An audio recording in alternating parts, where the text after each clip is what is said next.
Hi guys, this is going to be a tutorial on how to make an Xbox EEPROM reader. Okay, so the first thing we're going to need is a soldering iron. Try not to get one any bigger than 40 watts so you don't burn any wires or anything like that off. Next up we're going to need some solder. After that we're going to need a female 9-pin serial connector. This next one's completely optional, but it's just a little housing for the serial connector to sit inside to make it look nice and neat. After that we're going to need two 5.1 volt Zener diodes. Then we're going to need two 3.9k ohm resistors, a small alligator clip, some PCB header. Try and get dual inline headers because it'll make it much easier. Next up we'll need some heat shrink or tape or hot glue, whatever you want to use as an insulator. And then after that we're going to need some cable. I'm using quad shielded data cable, but you don't have to use quad shielded, you can just use normal shielded. This is only really necessary if you're going over lengths of about 1 meter or so, just so you get nice good reads. Okay, first up get out your D9 connector, and we're going to need to solder to pins 4, 5, 6, 7 and 8. So tin those all up first and then we'll get started.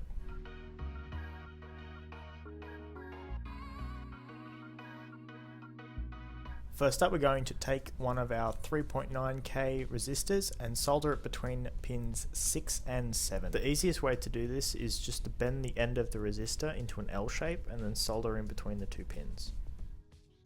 Next we're going to take our other 3.9k resistor and solder it to pin 4. Next we're going to take a short piece of wire, solder one end to pin 8 and the other end to the end of the resistor connected to pin 4.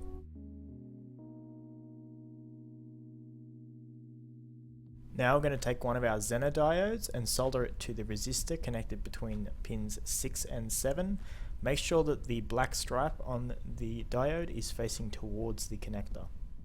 Next, grab your other Zener diode and we're going to be soldering it to the end of the resistor connected to pin 4. The black stripe also has to be facing the DB9 connector. Now we're going to take our red wire, also known as SCL, and solder it in between the diode and the resistor connected to pins 6 and 7. Now we're going to take our yellow wire, also known as SDA, and we're going to solder it in between the resistor and the diode soldered to pin 4. Now we're going to take another short piece of wire and solder one end to pin 5. And then we're going to solder this wire to the two end legs of the diodes, and then all three will be soldered up to our ground wire.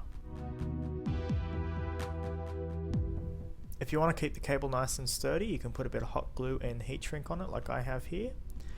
If you have the plastic enclosure for it, you can also put that on now, as this end of the cable is done. Now strip the other end of the cable and solder in your ground wire to either the shielding or the black wire inside it. If you want, you can even heat shrink it, and this will make it look nice and neat. Now we're going to take our alligator clip and just tin the end of it. We're going to take our black ground wire and we're going to solder it in. Then we're going to take another piece of wire and we're going to solder that in as well, and then we're going to clamp down the end of the cable and put the boot back on. Now we're going to take a small piece of our PCB header, tin one of the pins, and then we're going to solder in the black wire from our ground alligator clip and then heat shrink it on. Now we're going to take another piece of PCB header, we're going to tin both of the pins, solder in our SDA and SCL wires. For the SCL wire, use some heat shrink. There we go guys, now we've successfully made a serial EEPROM reader and writer.